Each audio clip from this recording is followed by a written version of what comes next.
مساء الخير. طبعا في ناس بتزعل وناس بتتلوي من الافراح والاغاني والشتايم، والناس اللي نعمه ربنا بالنسبه لهم ملهاش اي قيمه، ما بيقدروش النعمه اللي هم فيها، ولا الشهره اللي هم فيها، ولا حتى التربيه اللي اهلهم ربتها لهم. فلو انت سمعت معايا الفيديو ده وتشوف لعيبه الزمالك اولهم سيف الجزيري بيقول ايه، اسمع كده. انا هسكت واسمعك، بس ده ما يتقالش عليه غير قله ادب. اسمع. يلا يلا اللي باري براحته يا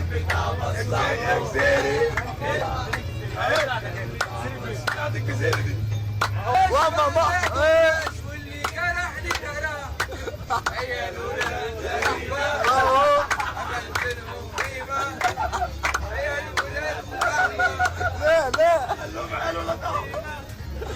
اديك سمعت